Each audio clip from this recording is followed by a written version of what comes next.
Pakai kristal bukannya cuan malah jadi sial. Masuk rumah sakit sampai. Kenapa bisa seperti itu teman-teman? Nah, ini penting diketahui. Ya, true story. Tapi sebelumnya save dulu video ini ya. Yuk kita bahas. Jadi ceritanya ini temenku asal beli kristal ya. Asal beli, asal make. Nggak dicek. Nggak dibersihin teman-teman ya. Energinya bersih atau enggak. Karena dilihat, wow murah, cakep. Nggak dicek. Karena dia tahu sendiri, kristal itu adalah benda dengan muatan energi tertentu. Punya frekuensi, punya fungsi. Jadi nggak bisa sembarangan sebenarnya. Syukur-syukur kalau bersih. Kalau kotor bagaimana? Nah ini yang terjadi sama temanku ini. Dia masuk rumah sakit sampai 3 hari. Ya. Akhirnya nggak tahan kontak ke aku. Aku bilang join live-ku Singing Bowl malam. 9.30 malam. Senin sampai Jumat ya, Crystal Healing and Singing Bowl yang rutin gue adain. Aku bilang join di sini. Dan tahu udah masuk join, kita healing tuh ya bareng-bareng sama teman-teman yang lain. Itu ku bersihin aku tahu ya. Waduh parah itu gue bilang. Gua bilang lu dapat kristal dari mana ini aku bilang terakhir. Parah ini energinya saya bilang. Sampai masuk rumah sakit kenceng itu. Untung nggak koit lo gue bilang. Itu makanya dapat pelajaran. Jangan sembarangan beli. Murah-murah. Sellernya nggak jelas. Sellernya cuma ngomong begini-begini. Seller tuh kadang-kadang nggak paham ya. Energinya seperti apa. Cuma baca Google ngomongin ke kamu begitu. Ya bagus kamu baca Google sendiri aku bilang. Diam ya. Aku bilang ya makanya. Kalau mau main energi di kristal.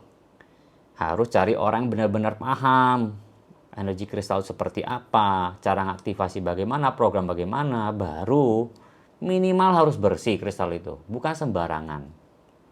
Kalau enggak ya kayak kamu, habis duit lebih banyak, belinya murah, habis rumah sakit. Akhirnya bagaimana? After healing besoknya, WhatsApp ke saya, bro, udah lumayan dia bilang, udah enakan banget ini ya. Besoknya keluar rumah sakit, secepat itu teman-teman ya. Parah, sampai drop itu, tensi segala macam. Nah, pelajaran dari sini ambil gimana? Jangan sembarangan pakai kristal. Ya, pastikan energi kristalnya bagus dan bersih, teman-teman. Ya, masih mending energinya kotor. Kalau ketempelan makhluk gimana? Wah, itu kacau itu ya. Bisa panjang ceritanya ya. So, ini pelajaran bersama ya. Pastikan kristal kamu pakai itu bersih. Karena di sini kristal yang sudah rilis dari aku semuanya sudah pasti bersih energinya. Kenapa? Aku ini crystal healer. Setiap hari kita lakukan cleansing healing teman-teman. Ya aku sih tahu.